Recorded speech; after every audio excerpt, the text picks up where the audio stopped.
So I'm going to talk about the best of both worlds. As Lee says, I've got a whole bunch of experience doing some pretty interesting things over the years in the entrepreneurial space, and also been fortunate to work with IBM since about 2010 on the field of cloud technology, so very early in the game. Gave us a lot of experiences and insights.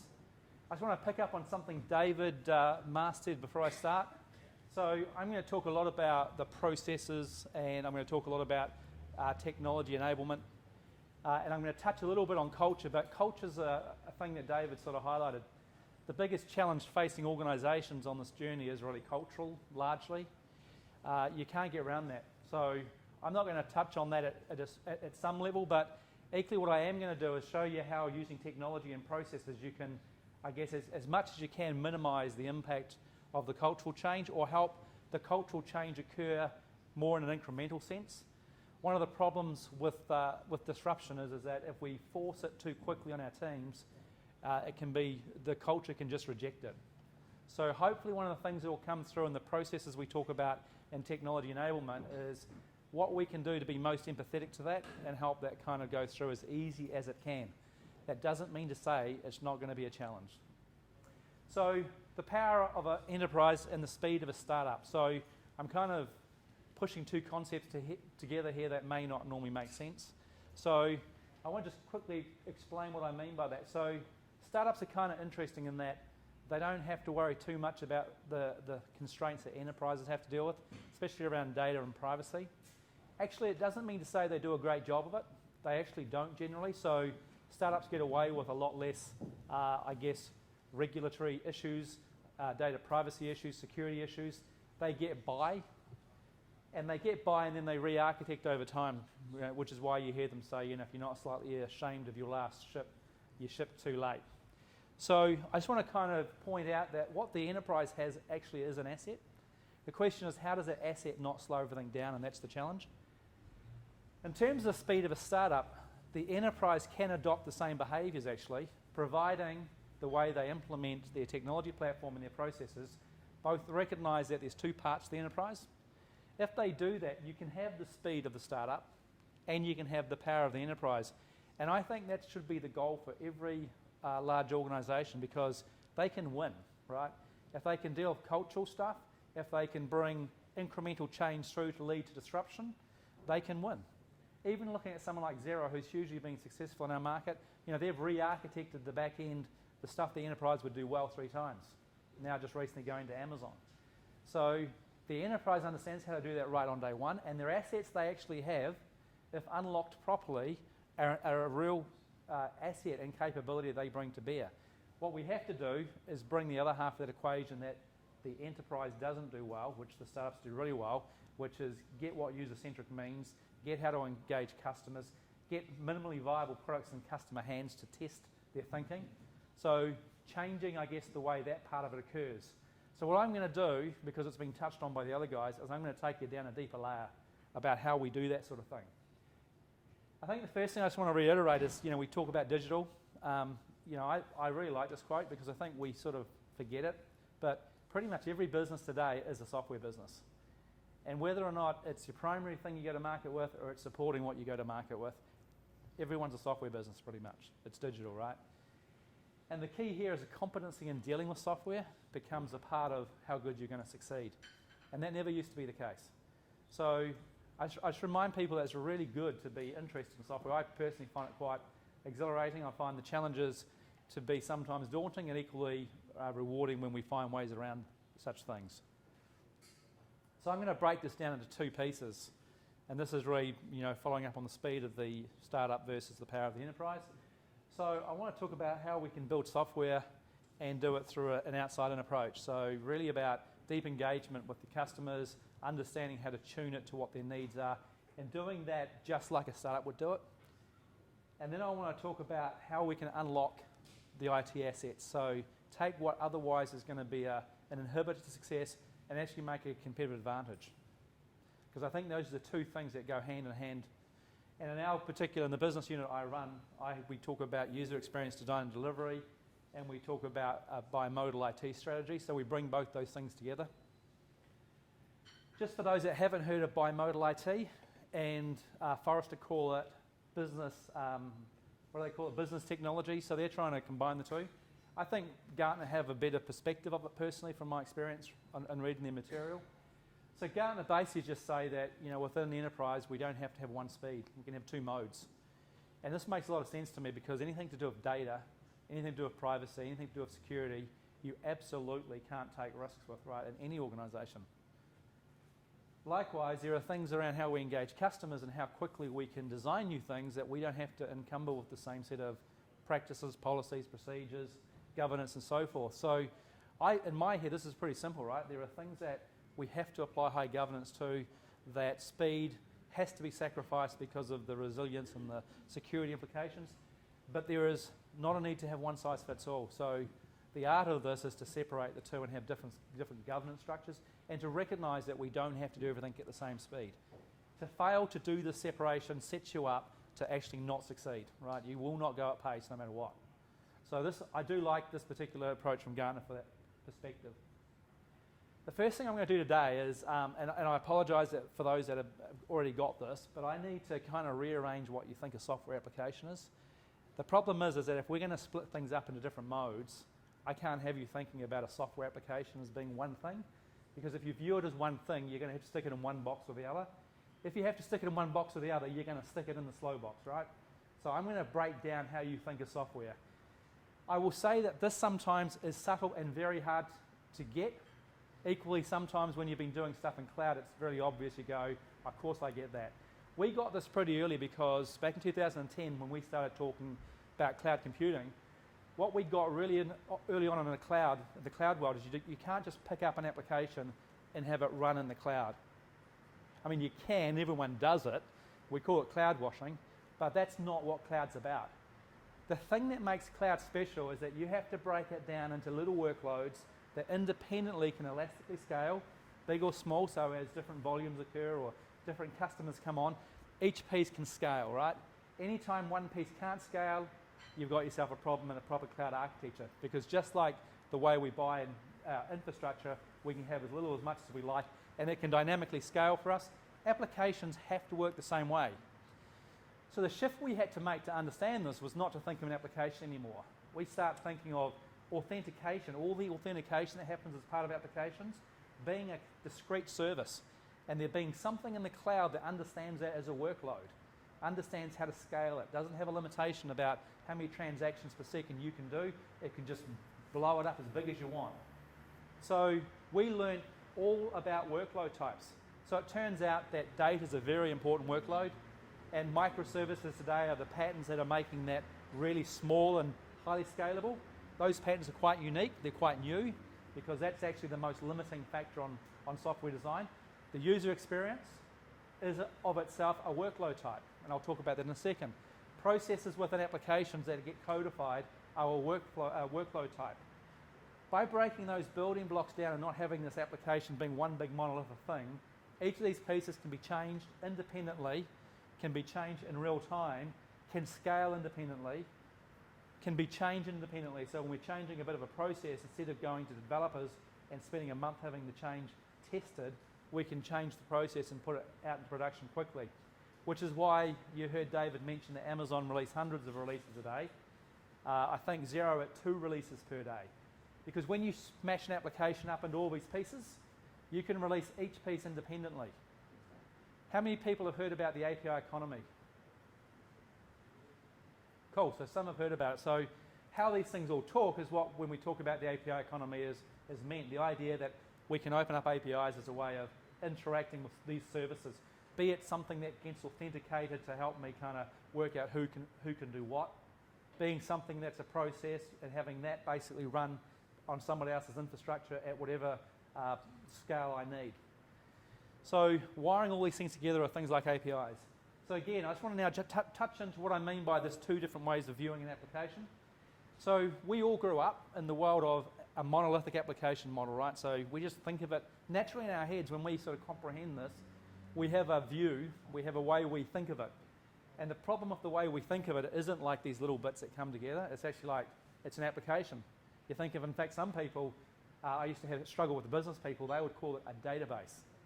So often when I deal with business people and they said, what do you mean you build applications in the early days? Once I worked out what the language difference was, I'd say, we build databases. Oh, I understand what you do. So they don't even think of user experience. They actually think database. In some ways, that's kind of quite helpful because even when we had these, so for those that are in the IT industry, you know we've had different levels of breaking things apart. So I just want to be really clear, that's different again, right? It's not the sort of decomposition that I'm talking about. So the traditional model for an application is it has the database, right? It has, because ultimately that system of record is what keeps a persistent state of whatever it is, whether it's an airline booking system, whether it's your car, whether it's a mail system. You have a persistent data store. We have a bunch of business rules, otherwise we couldn't have ways of putting abstract concepts on top of that, like maybe you buy 3 things, you get discounts and so forth. And then for most systems, some systems are headless as we call them, just API driven, but most systems we have to interact. Let's say book a seat on an airline, for example. Now I want to kind of break that up.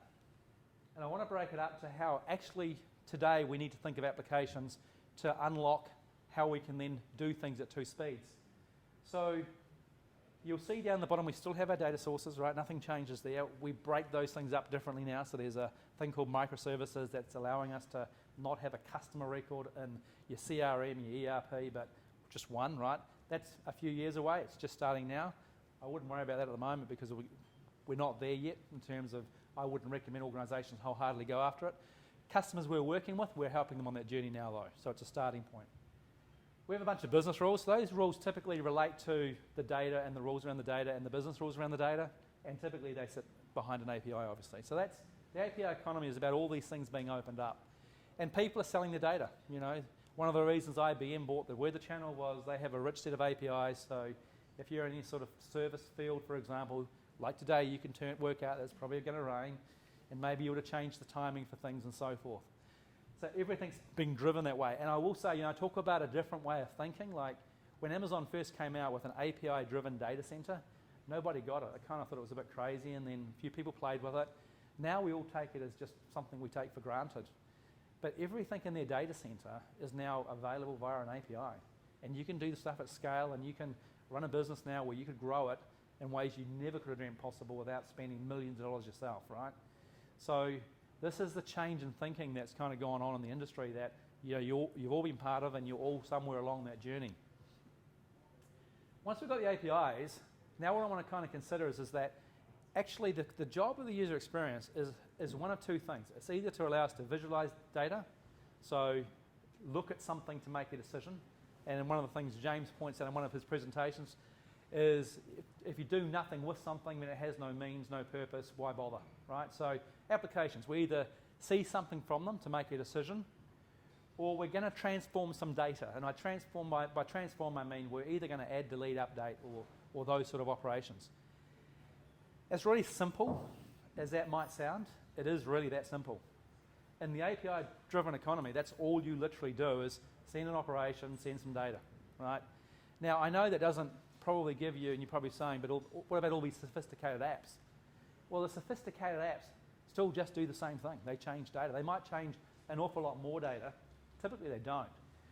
What you often might confuse with that is how we have an experience that allows us to do that. So, and some very complicated apps we have, you know, like booking an airline, a good system, you know, you can see the plane, you can see the seats, they're color-coded, you're a frequent flyer, you can get certain seats without paying extra, you're being upsold the whole time, right? So they're saying, have one of these premium seats, you'll get faster check-in.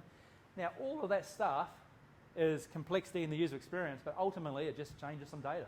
It says, it reads some data to say you're a frequent flyer or not, and then basically it updates a flight schedule, right, and updates your credit card records. Now, I mention this because seeing them differently helps us break one of these mental models we have. And I say we have this model because we all grew up on systems of record, right? One data source and lots of functions exposed from it. And that's kind of like generation 1 of computing. Where we're at now is that we are breaking that apart. So the first thing is apps don't have to tie to your functional system. They don't have to be part of CRM. They don't have to be part of ERP. They don't have to be part of your calendaring or your mail system. They can be about you. So we're going to bring into play the idea that you are a workload and you are getting stuff done. Because actually, the job of a user experience is to help you with the least number of key clicks with the least amount of training to get stuff done, right? That's the purpose of it. So when we make this separation, we can then do things that we couldn't do in the past. We can ignore the bottom bit, and I'll talk about how we do that in a moment. But I just want for now just to kind of re-cement this idea of not thinking about apps as one thing, right? Completely independent, unrelated. Even in the case, let's say, of number 3, which only has one single set of UXs pointing into a data store, you will still do the separation. So it's not like only if you were talking to multiple systems. So I want to talk about multi-speed just to bring that back into the Gartner thing. So when you break the systems up this way, you end up with 3 core building blocks, as it turns out. You end up with everything to do with data, transactional performance, security, algorithms, logic, what programming languages do well. You end up with some sort of workflow or process engine. So these are event-driven, slow, long-running flows, often for processes with an organisation like leave requests, expense tracking, etc., etc. And then you end up with workload types, which are about us, right? We want to get something done. We want to do work. And we don't want to log on to 4 applications to do that work. We want to log on to one application that understands us and understands the work we're doing and can provide as much context as possible. And I just want to take a second to kind of recognise the mobile's part to play and how it's changed our thinking.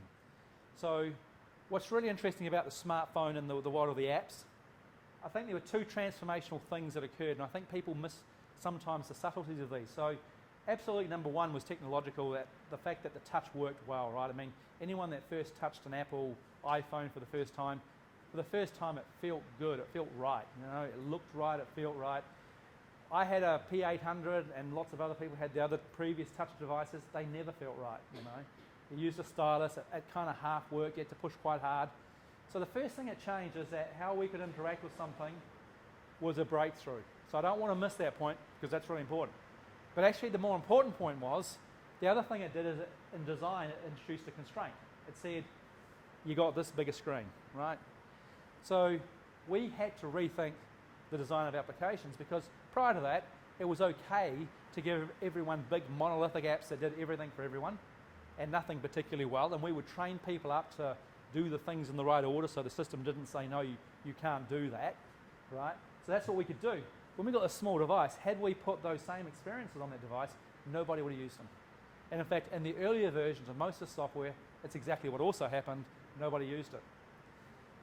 So what happened was, and you know, promoting the App Store was a great thing Apple did and making this all accessible. So there's all these other little bits that come into play here, but the key thing I want to leave you with on what the smartphone really did is it changed our way of engaging with applications. It made them small, targeted, personal. The second thing it did is it said, we can use information that your phone can gather, take a picture, your location, the time of day, to not have you do dumb things, right? I can show you the movies close to where you are at the time they're going to be playing next. You can still go and search anything else you want, but I can give you a default choice. If you're going into CRM, I know where you are, I can see you're at a custom location, right? I can bring that record up first and say, is this the custom you're seeing? Or you can still search for your others, and we could make it the ones you interact with up on that list higher and so forth. So we can bring all these other techniques into play. Because user experience is about reducing key clicks, and any information we can gather, any insights we have about how you've worked in the past that we use to do that is really beneficial. And lastly, actually on that slide was, I just want to point out that each of those building blocks are a different speed. So traditionally, data, as I said, will be slower. The other 2 you can do really quickly. So I've got a big sort of architecture type slide. I thought I'd just share this because I think just to show you where all the bits play in a bigger architecture. And also, I want to talk a bit more about this point of how do we make incremental change? So how do we be empathetic to the fact that the cultural change means that we have to be able to take one step at a time. So what I'm showing here is kind of how these building blocks all play together. So you'll see the systems of record, they're not going away, and companies today are still going to go and buy common off-the-shelf solutions, right? They should. Systems of record, that's what they do. By their nature, they have to have an interface to let you do every possible function. Someone has to be able to administer every function. Somebody has to be able to fix things up when they went wrong. Somebody has to be able to redefine the processes inside the app because suddenly the way we've got a relationship with the customer changed or something, right? Or the security model has to change. You can't get away from that with systems of record. You don't want to. However, what you want to do is integrate, and you don't want to actually do anything other than stuff that's upgrade safe. So I talk about configure your system of record, don't customize it. If you have to open it up because it's legacy, the minimum amount of work possible to do that is to open up the APIs. So you're going to open up, back to that previous diagram, the data and the rules that go with it. That's the minimum you need to do. You shouldn't do any more than that. Now the question is, what do you do next? Well, it depends. If it's something to do with people getting work done, so it's about us, then it's situational or a user task, then you're going to build a UX. You're going to build a UX that doesn't actually belong to any data source. It might only talk to your CRM, but it's completely independent. You can do what you want with it. It can talk to any data sources and organise anything you want. It's up to you. You're not locking that in. Not only that, when you do an upgrade, even a major upgrade, chances are you won't have to change it. The only time you're going to have to change it is if they change APIs, which is uncommon, and normally they would, rather than change them, add new ones or new versions, right? So again, you're upgrade safe. You can minimise the stuff.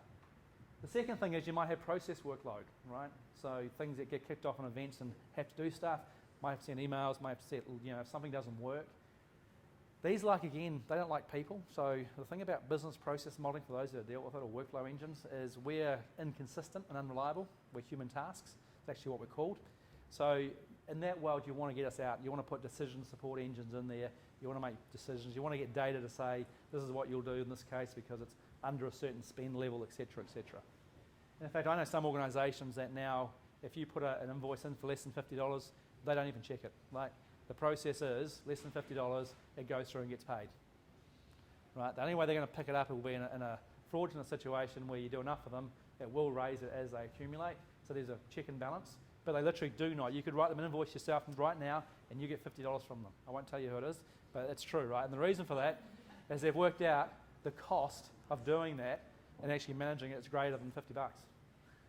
So this is the sort of stuff you see, right? We get rid of the people aspect. The other thing you're going to see is not only can we orchestrate stuff by, we talk about, tapping into your systems of records, but the cloud is now affording us other services, right? Cognitive.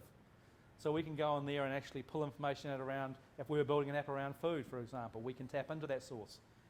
Image analysis, we could build an application now for perhaps the TAB that the actual stream of the video of the race could be analysed in real time by a cognitive service. Along with using text-to-speech, you could build a customary commentary application so that when you bet on a horse race, for example, the commentary isn't a general commentary where your horse might not get mentioned at all because it's at the tail end of the field, but your horse could be in every other breath. And we could do that and we could personalise that because of the fact we could do those things in real time. There's financial services in there, there's obviously health stuff coming through that, and then there's more of the boring things but still very relevant, like decision support. You don't have to have a rules engine installed on-premise anymore. You can build a rules set of data and push it out to a service and it gets run. Authentication you can push out if it's appropriate for some things, etc., etc. So when we build new stuff, microservices, for those that are interested, are the architectural patterns that we're now starting to use. Again, I can implement a single building block at a time, right? So everyone's going to have some system of record. They can put an API management layer in tomorrow. That's one piece of stuff, right? Most people have got it or are on their way there. And then they can implement a UX layer, right? So they can do the separation of UX. And they can just do one. They can keep changing things how they have in the past. They can implement a process or a workflow engine. They can add processes and workflows. They can start using one service out of Bluemix or out of Amazon or out of Azure. So the point is that with this architecture, you can take one step at a time and you can get to a destination that's exceptionally disruptive. David touched on one of our earlier customers just before. So these guys just went on the Australian Stock Exchange a few weeks ago. Actually, it was an 80 million valuation they got on the stock exchange in Australia. What's really fascinating about these guys is they don't yet have an end customer that's actually doing anything with the application.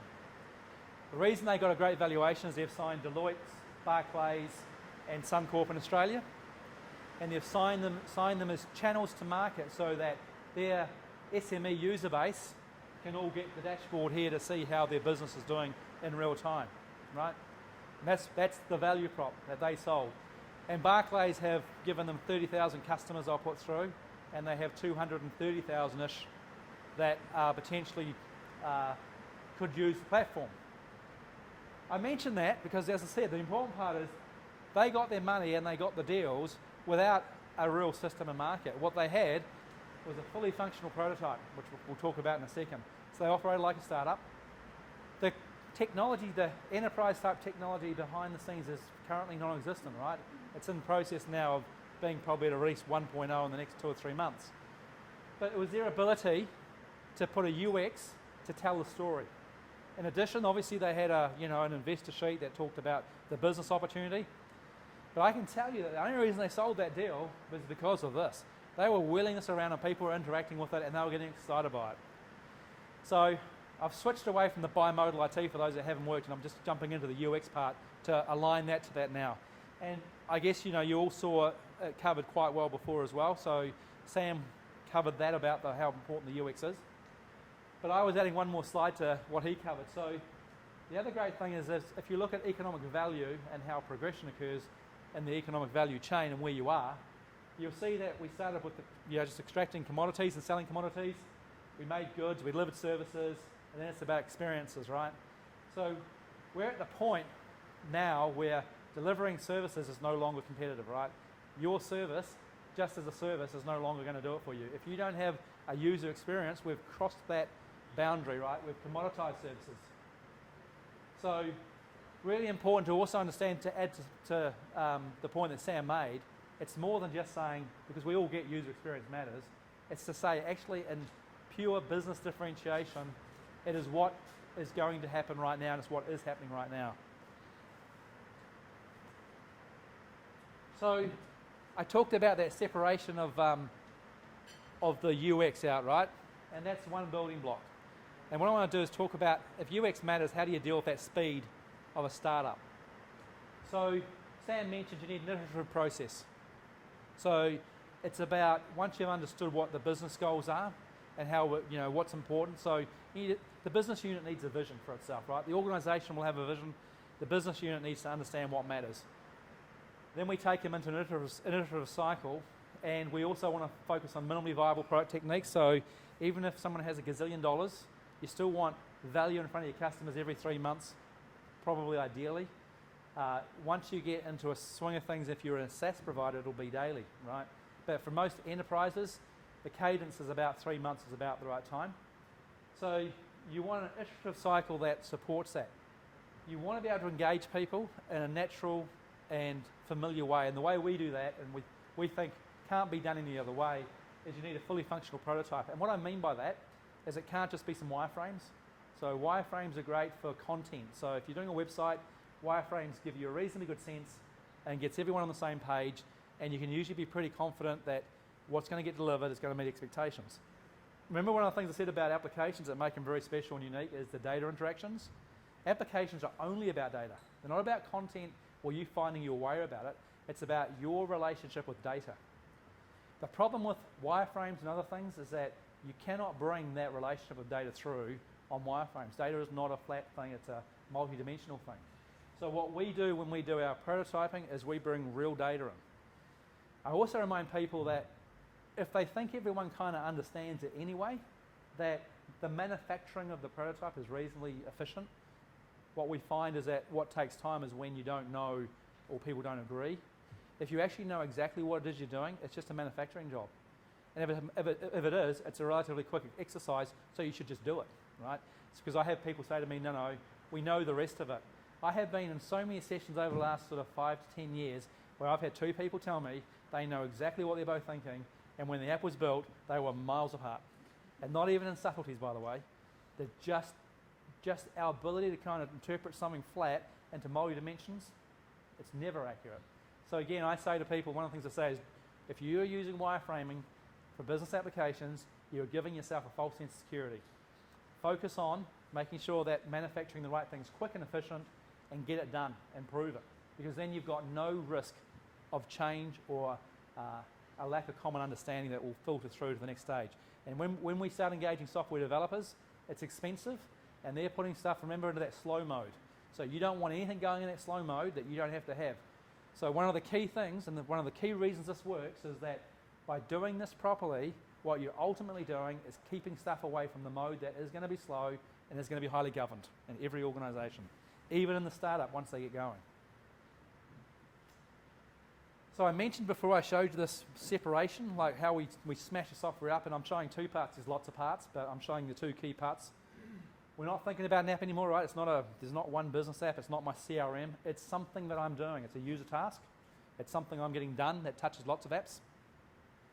What we can now do so this is how the UX first bit works in the API economy, doing this outside in, because that's what we're doing, right? We're building software from the outside, i.e. the bit that we interact with the most, and by the time we get to the juicy inside bits, what the engineers are going to do, the outside's done. We know what it's going to do, right? And they can go and do that with certainty. They can do it in a slower environment. They can do it in a more governed environment. So the secret to doing this when you're doing fully functional prototypes is what we call data simulations, right? So what we do is we pretend the APIs are there, right? So we make them up as we go, and no matter what they are. What's really interesting is even in the most complex use cases, this holds true. You may not think it does, but it does, because what we do is we don't bring data structures through there, we just bring what does the UX need to do its job? And again, this is a thinking process change that developers take time to get, because they always see the world from a database schema point of view. The UX doesn't care about half of what's in the database, or even, 2/10 or 3/10, or probably even in some cases 90% of the database. It doesn't care about. It's got nothing to do with it. It's just sticking in the airline system. And it doesn't have to worry about admin. It doesn't have to worry about reporting. You're just booking a seat on the airline, right?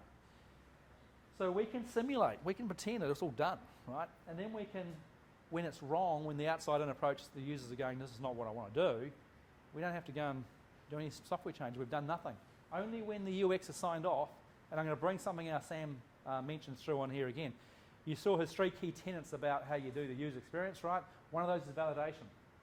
So again, quite often the traditional approach of stakeholders is not to validate. They have their view of the world, and they'd prefer that that's just done, and that's just behavioural from historical reasons. You should be not only doing this with your actual users, the end users, you should be putting that out into your customers if that's who's going to use it. So you can validate, fully validate. So it slows the cycle down, but guess what? You can do that while the APIs are being built if you've got to the end of your cycle as well. But you can validate this as well. So you have absolute certainty from the user experience back that what the business are going to get at the end, or your customers are going to use, is meaningful, they want it works how they expect it. You can find when things aren't as expected and fix problems before they hit your slow mode IT environment. And I'm just going to have one of our customers, which is nice to have in the audience today. So I just want to add on another thing about personas and scenarios, which is what Sam also talked about. So personas are really important because in the customer case we have, one of the things we had, one of the apps is we had a call center type persona for staff in the call center, and then we had, field type technicians. Now, very technical, very different, very engineering focused, right?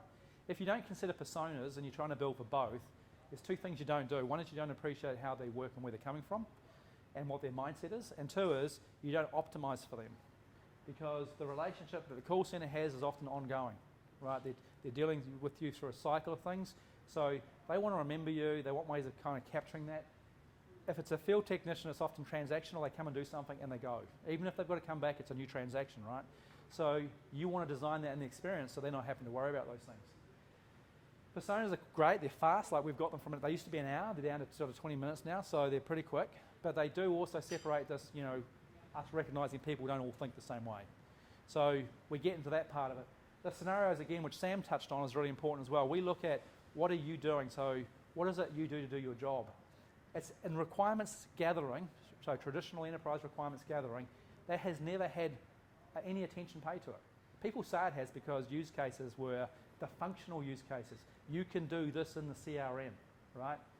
This user task is not about the CRM, it's about what do you do on your job. And the more that we optimize how you work, and I don't care about how many systems we have to interact to do that, I don't care how many, device features we want to leverage, like the camera or scanners, doesn't matter. Our job is to work out how to make you efficient, require least amount of training, so it's intuitive and enjoyable to use. Reduces errors, reduces risk, makes people more efficient. It's also fun, right? So getting people involved, and I pick up a particular screenshot here without going to what the use case is exactly, because I wanted to show how the people involved in the workshops are helping design their product. So they're highly engaged, they really enjoy it, and not only that, they get the outcome they expect the way they expect, right? And in this particular case, we also ran it past their colleagues.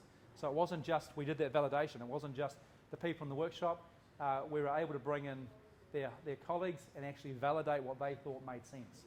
So you got those fresh set of eyes that hadn't kind of been already sort of tainted by the thinking that had been shared around. And the more you do that, the more accurate you'll get with your results.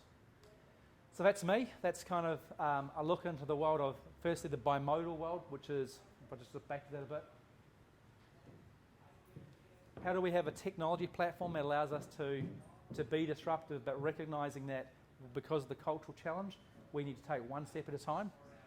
So there's a technology platform piece at play here that you can build up right now and take one building block and build one more building block and build one more building block.